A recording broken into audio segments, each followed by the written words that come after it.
these people have departed from me. By the time Moses got to the people and he saw it, whatever he did, he came back to God to start pleading.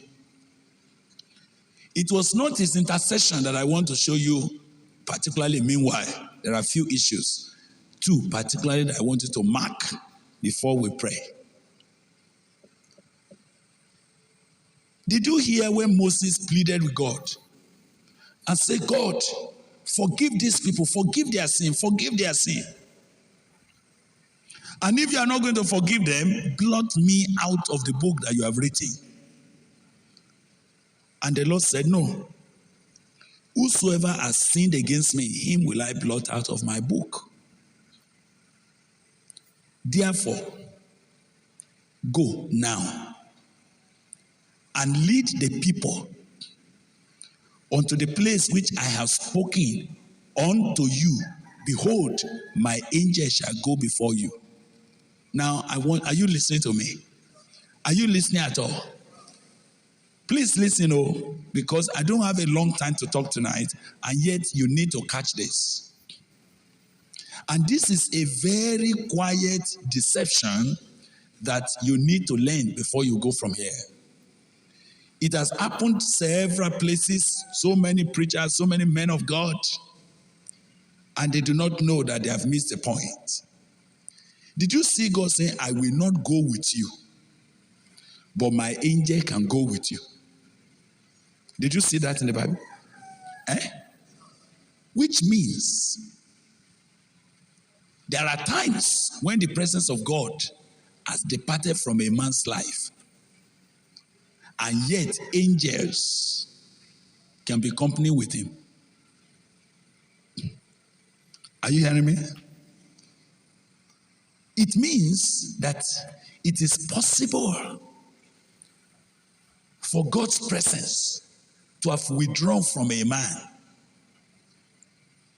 It is possible for the presence of God to have withdrawn from a man's life, even from a preacher. And yet, he will still be seeing the ministry of angels. I discovered that angelic presence is not any very big, high presence. I discovered that.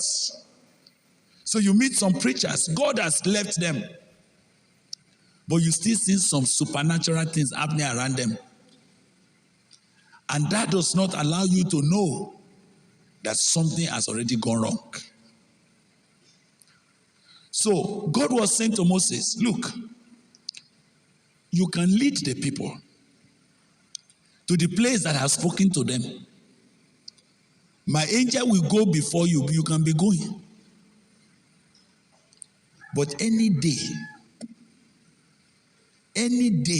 that I'm going to visit, I will visit their sin upon them. You can be going. And the Lord came again and said, depart, go up hence, you and the people which thou hast brought up out of the land of Egypt, unto the land which I swear unto Abraham, to Isaac, to Jacob, say, unto thy seed will I give it. And I will send an angel before you. And I will drive out the Canaanites, the Amorites, the Hittites, the Perizzites, the Hivites, and the Jebusites.